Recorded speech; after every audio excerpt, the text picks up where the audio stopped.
you still here? Yes, I want to see the British consul. My dear girl, he left hours ago. But I must see him. Sorry, you'll have to come back tomorrow. Between 9:30 and 5. It says so quite clearly outside. But I must see him. Please, you call him for me. It's out of the question. He's attending an official dinner. Oh, then perhaps you can help me. I am Gerda Sandor. Nadia Sandor is my sister. Professor Sandor? Yes, I read about her escape to Britain. I want to follow. Only I need help to get away from Slavosk. Quite impossible to do anything tonight, Miss Sandor. Tomorrow. I'll arrange for the consul to see you first thing tomorrow.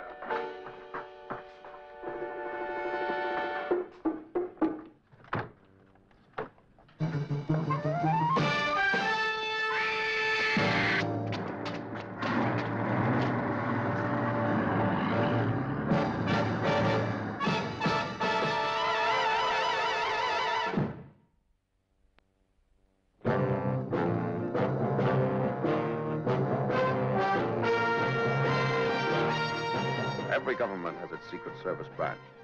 America, its CIA, France, Deuxième Bureau, England, MI5. NATO also has its own. A messy job? Well, that's when they usually call on me or someone like me. Oh, yes. My name is Drake. John Drake.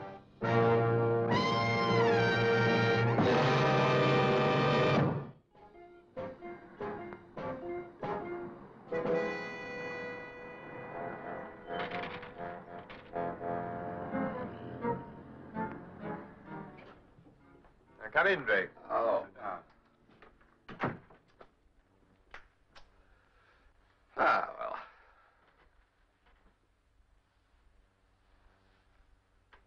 Well, you've taken your pause, Mr. Hardy. I'm very impressed.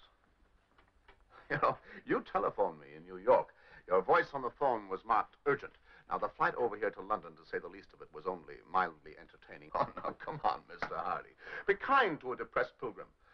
A small piece of whiskey and an equal amount of conversation. May I help myself? Yes, of course. I got a problem, Drake. Professor Nadia Sandor. I'm very intuitive. My extrasensory apparatus is highly developed and keenly sensitive to perceptions. That is why my jealous rivals call me the man with the built-in crystal ball. A clumsily phrased tribute, but fully deserved. Also, I happened to take a look at the file on your desk. Cheers. Well, what does your crystal ball tell you about Professor Sandor? The message reads, Yankee, go home. When the job is done, Drake. What is the job, Mr. Hardy? Clairvoyant powers failing, Drake? Oh, only my eyesight. I can't see down to the next piece of paper in the... And I was just beginning to think of you as superhuman. What's the problem? Well, as you guessed, Professor Sandor. She's a young woman of exceptional scientific reputation. She's a wonderful mathematician. She will undoubtedly join one of our advanced research teams if she's allowed to stay in this country. Why shouldn't she? Well, the method of her escape was a little too slick. It was almost contrived. See, unfortunately, the scientists in this country only know by reputation. She might easily be an imposter. Oh, now, you're diseased, Mr. Hardy. You're poisoned by your occupation. You must think that everything has to have an ugly twist. Many things have, Drake. I think you'd better see Professor Sandor. She's in there now. She's being questioned by a committee of scientists and security men, people who know a bit about her background, days of her youth. Come on. All right. And after your success in the national laboratories, you were sent from your home in Slavosk. And now, madame, will you tell us how you managed your escape to West Germany? Again. Very well. I was being flown from Slavosk to Eastern Germany, to the Scientific Congress. The plane developed engine trouble. The Eastern airfield was 30 miles away. The West Berlin airfield a good deal nearer. But the plane did land in West Berlin. It was not premeditated. The crew, myself, the other passengers, we were taken into a waiting room and made comfortable. The idea came to me suddenly. I had never been so close to escape before. The rest you know. You slipped out of the waiting room, contacted a West Berlin official, and asked for political asylum. And was granted it.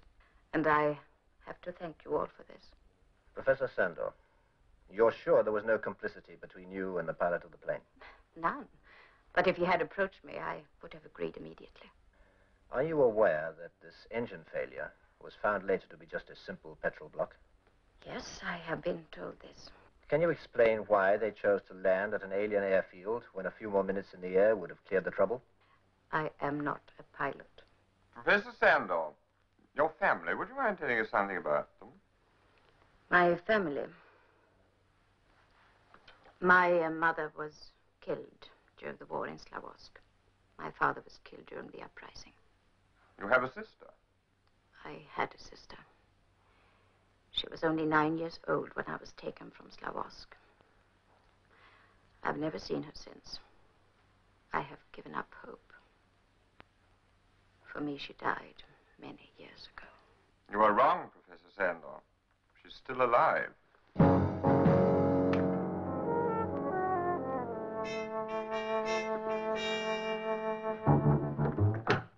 Oh, she seemed very sure of her facts. A little glib, didn't you think? Rather too glib? Ah, there's just a possibility that... It's a fascinating problem, Mr. Hardy. Fascinating. It's a problem. There's a question that can be asked in the House of Commons tomorrow. What assurance can the government give that Professor Sandor has passed all security screening and that her identity has been established beyond a shadow of doubt? Now, what would they do? I mean, supposing that is the real Professor Sandor, the first thing her ex-employers would do would be to try to discredit her, to prevent you from using her. I mean, wouldn't we do the same thing? I mean, supposing one of our scientists took it into his head to go over to the other side, wouldn't we do exactly the same? Haven't we done exactly the same? Yes, but Drake, there's no need for speculation in this case. Here's a signal from our legation in Slavosk. 2 days ago, a young woman applied there to be got out to London to join her sister. That young woman was Gerda Sandor. Oh, well, that's just great. We just wait until she gets to London, huh? Yes, but unfortunately, Gerda Sandor is in Vova prison in Slavosk. The state security police picked her up. Routine procedure. It's too bad we can't use her for positive identification. We can use her, and we will. Oh, how are we going to do that? It's perfectly simple. You will go to Slavosk, you will get Gerda Sandor out of Lvov prison, and you will bring her here to me. Oh, all right. Do you remember Mikhail Radek? Mikhail Radek. He will contact you in Slavosk. He will tell you the how and the when. Mike Radek. Ah, oh, just fancy that. Slavosk and Mikhail Radek. Spy for hire.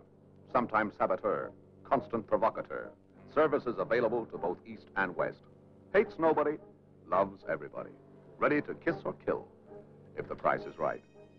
My sometime comrade, Mikhail Radek.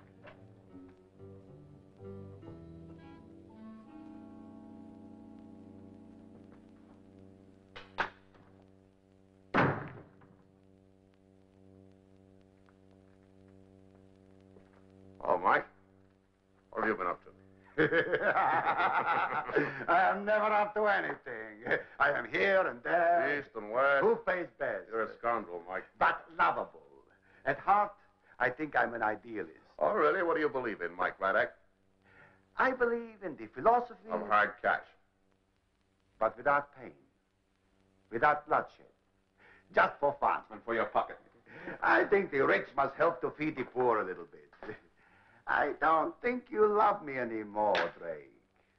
You're going to play this one straight, aren't you, Mike? Drake, you know me. I'm on your side. Oh, yes, I pay well, so you're on my side. I have to live. You're still not dead. What can I do? I try.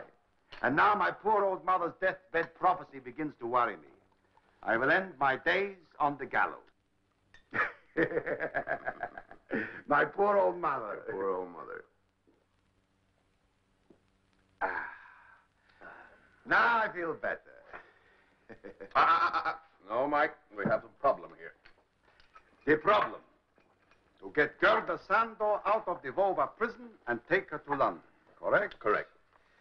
We got to move fast. 2 Arbo agents are on their way here to take her back to the capital. I know who they will be, Glatsanov and Parzinsky. Barsinski, I seem to have heard that name before somewhere. Parzinsky is a good man. He will be in charge of the operation. Glatsanov is just an oaf in uniform. Are they known in Slavosk? No. You begin to see, huh? I begin to see. Glatsanov and Barzinsky will go by train from the capital. They will check in at the Hotel Glinka, where they will hang around until morning before securing Gerda Sandor. Barzinsky and Glatsanov will have a whole evening on their hands. They will be in the mood for a little foolishness. The foolishness will be arranged.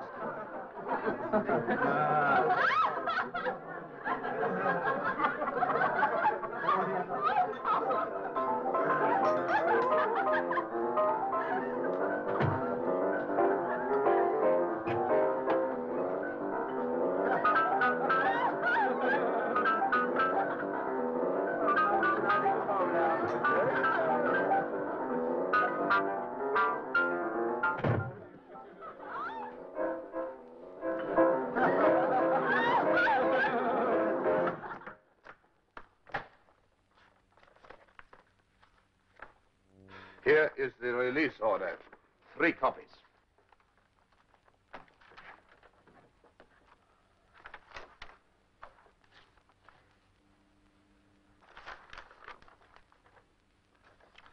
All is in order, Comrade Pasinski.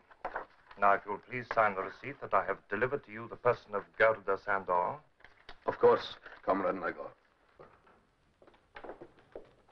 You will be transferred to the prison in the capital in the custody of Comrade Pasinski.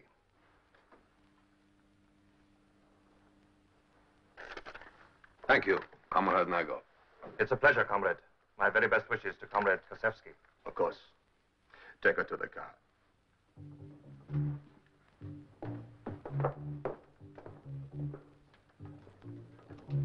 Mike Raddock took his money and disappeared. All I had to do was to get the girl across the border.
That was the last time you saw your sister. Yes, the last time. I was only 9 years old, too young to understand very much. When she went away... You lived with your... My father. He was killed during the troubles. And after that, Miss Sandor? After that, I was alone. All my family had been killed.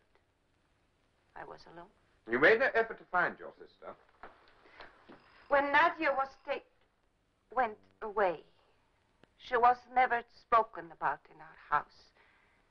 And didn't I hear about the escape, the aeroplane to Berlin? I thought she was dead.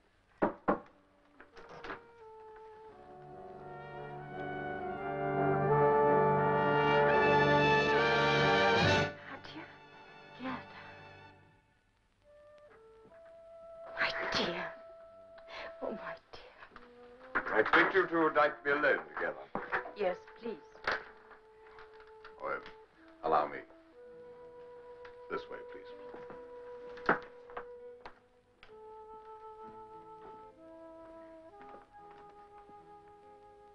Interesting gadget we had fixed up. Oh,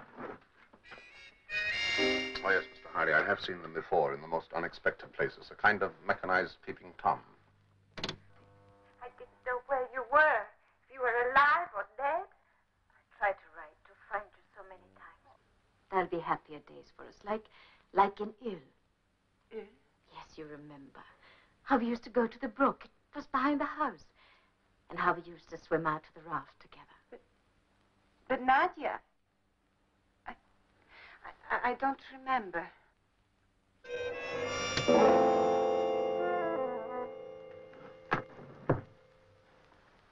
No. No, it's not possible. she must be my sister. I feel it. Miss Sandor, you're only saying that because you want her to be. But when she took me in her arms... Please, is it not possible? So much has happened. War, revolution, suffering. Is it not possible that Nadia could forget? Could quite honestly forget? Miss Sandor, you don't believe that. You don't believe she's your sister. You won't admit it to us, but you've already admitted it to yourself. But she must be my sister. I'd given up hope. She's all I have left. She must be my sister. Miss Sandor, is there anything that she would know about? Something that she would never forget? Do you know what I mean? Some sort of family joke or a place that you would Yes. particularly... Yes, there is one thing. Mulki. Mulki? Oh, come in, Professor. You'll be happy to know that we've finished questioning your sister. She will be allowed to remain here in England. I see no reason why not. And are you satisfied about me? Not yet, Professor. There's one question your sister would like to ask you. Nadia, do you remember Mulki? Mulki? Of course you remember. How you cried when you went to the university and you had to leave him behind. It was so long ago. But Mulki followed you all the way to the capital. And then when you came home from the university at Easter... Home for Easter, yes. You cried. And you said you would never leave him again. But, Gerda, I don't remember this man. Man? But, Nadia, Mulki was your little Spaniel. Spaniel?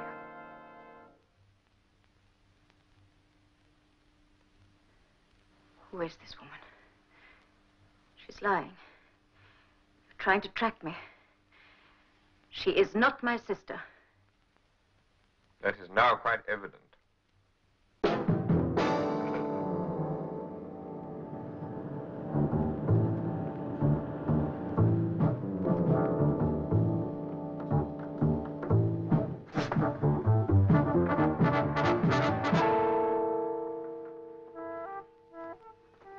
Professor Sandor, please.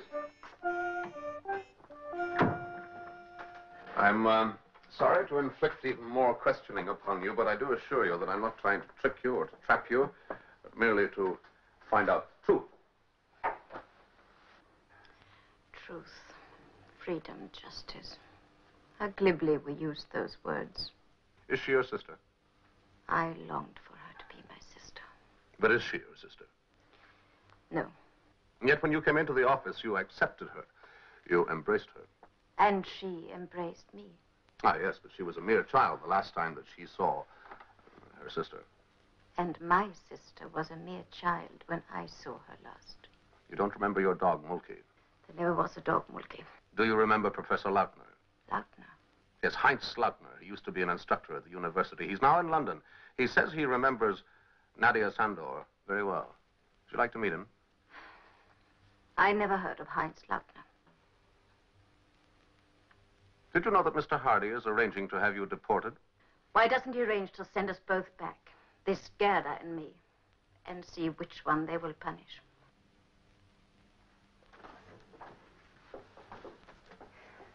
You know, I feel sorry for your Mr. Hardy. I do not envy him his sleepless nights.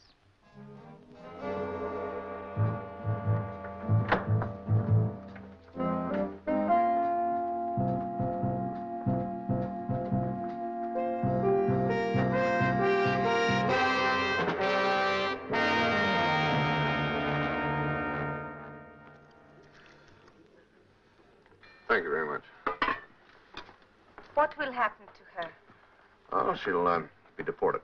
Oh, no, you can't. You don't know what that will mean. It'll mean nothing if she's not Nadia Sandor. Yes, but I can't be sure. And Hardy can't afford to take the chance, not even if you're now prepared to swear to it. Oh, incidentally, does the name Heinz Lautner mean anything to you? Heinz Lautner. Yes, he used to be a professor at the university. Oh, yes. Professor Lautner. In Slavosk? You remember him? Yes, I remember the name, and I remember Nadia speaking about him. Oh, good. That'll help to establish him. Establish? Yes, Lautner is in London. He says that he remembers Nadia very well. I see. Now, look, if I come round for you tomorrow morning at 10 o'clock, we'll go and collect Lautner and take him along to confront her. I'm sorry, I know how you feel about this, Gerda, but don't you think it's better to settle it one way or the other, once and for all? Yes.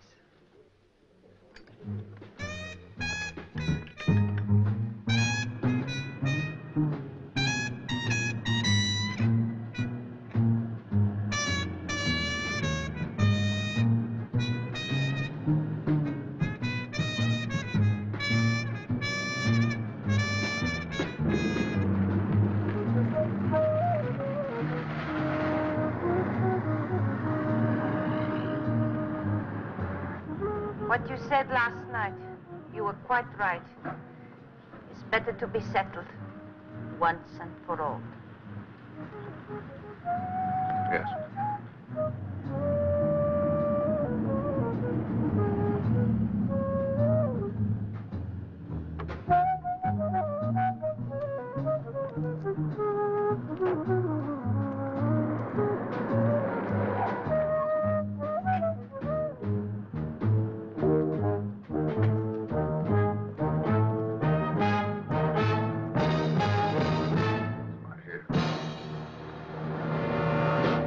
Hello, Drake. Mike Braddock, what are you doing here? Looking forward to meeting Professor Lautner. And keeping a professional eye on a talented amateur. Shall we go inside? Yes. All right, Mike, let's go in. Oh, Mike, Mikhail, up to your old games again. Assignment, discredit Nadia Sandor. Have her sent back. Well, congratulations, you handled it very well, both of you. From you, I take this as a compliment. I suppose you have everything very carefully worked out, eh, Mike? Very carefully. Oh, just as a matter of professional interest, how are you going to keep up the deception after Lautner and I are found dead here? That is the next step, isn't it? Oh, not here. You must not allow these absorbing details to worry you. A car accident on the way back, something very simple. That's all right. Professor Lautner! You're wasting your time, Mike. It's empty. What? The apartment's empty. Professor Lautner, Professor Heinz Lautner won't identify Nadia because he doesn't exist. I'm sorry, Mike. It was a figment of the imagination. I invented him the way that you invented Nadia's charming sister. He's lying. No, I'm afraid not. But you made a mistake when you told us the apartment was empty. You just take a look out the window, would you? It's the most absorbing view.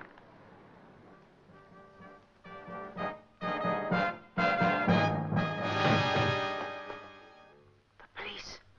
Oh, it's the same at the back. You're in a trap, Braddock. Discretion is the better part of valor is a very fine saying. I'm obliged. I suppose you couldn't say that I was working as a double agent on your side. No. Then perhaps I had a change of heart at the last moment and handed the girl over to you. You double-crossing twister. Oh, darling, this is too close to the truth. Please, Mr. Drake, how much would it cost? When you play this sort of game, you must expect to pay the consequences. You will both be deported. Please, Mr. Drake, you don't understand. I can't go back. If you please. If I am deported, it will be to America. I got papers to prove I'm an American citizen. No, they won't let you in, Mike. Japan, I got papers. They won't let you in there either. Iceland, I got papers. No, but don't worry. You'll get a cool enough reception where you're going. Excuse me, please. Drake, if they need a character witness at my trial... I'll do you the favor of staying away. Bye, Mike. Professor Sandor. I'm sorry we've not yet been able to find out if your sister is still alive, but we won't give up hope. We'll go on trying to find her for you. And with our unrivaled knowledge of tricking and trapping, who knows? How can I thank you enough, Mr. Drake? Oh, please don't do that. It's just that I couldn't bear the thought of all those sleepless nights that our poor Mr. Hardy would have had.